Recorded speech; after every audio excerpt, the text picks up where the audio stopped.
الرحمن الرحیم نحمده ونصلي ونسلم على رسوله الكريم اما بعد فاعوذ بالله من الشیطان الرجیم بسم اللہ الرحمن الرحیم قل ان کنتم تحبون اللہ فاتبعونی یحببکم اللہ صدق اللہ العظیم وصدق رسولہ النبی الکریم الامین ونحن على ذلك لمن الشاہدین والشاکرین والحمد للہ رب العالمین۔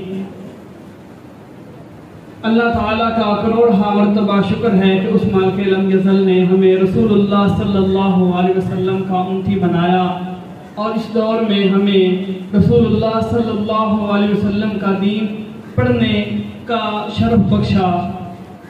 تو اللہ تعالیٰ نے اپنے پاک قرآن پاک کے اندر ارشاد فرمایا قل ان کنتم تحبون اللہ فاتبعونی یحببکم اللہ۔ اے محبوب آپ ان لوگوں سے فرما دیجئے اگر آپ اللہ تعالیٰ کے محبوب بندہ بننا چاہتے ہو تو میری اتباع کرو، یعنی میری پیروی کرو تو اللہ تعالیٰ تمہیں اپنا محبوب بندہ بنا لے گا۔ ہم پیارے محبوب کے چمکتے ہوئے محبوب کے غلام ہیں تو باتیں بھی چمکتی ہوئی کرنی ہیں۔ ہم نے جس کو مانا حضور علیہ السلام کے واسطہ سے مانا، جناب ابو بکر کو مانا تو حضور علیہ السلام کے واسطہ سے مانا، جناب عمر فاروق رضی اللہ تعالی عنہ کو مانا تو حضور علیہ السلام کے واسطہ سے مانا، جناب عثمان غنی رضی اللہ تعالی عنہ کو مانا تو حضور کے واسطہ سے مانا، جناب مولا علی شیر خدا کو مانا تو حضور علیہ السلام کے واسطہ سے مانا، امام حسن اور امام حسین کو مانا تو حضور علیہ السلام کے واسطہ سے مانا، اہل بیت اطہار کو مانا تو حضور علیہ السلام کے واسطہ سے مانا۔ ہم نے اپنے بزرگان دین اور اسلاف کو مانا تو حضور علیہ السلام کے واسطہ سے مانا۔ ہمیں دین پر حق ملا تو حضور علیہ السلام کے واسطہ سے ملا۔ تو ہم پھر کیوں نہ اپنے محبوب کی محفلیں سجائے، اپنے محبوب کے چرچے کریں۔ ایک صحابی رسول عاشق رسول حضرت عبداللہ بن حذیفہ رضی اللہ تعالی عنہ، اس کو رومیوں کے بادشاہ نے گرفتار کر لیا اور کہنے لگا اگر تو عیسائی ہو جائے گا تو میں تجھے آدھی بادشاہی دے دوں گا، لیکن قربان جاؤں میں اس عاشق رسول پر۔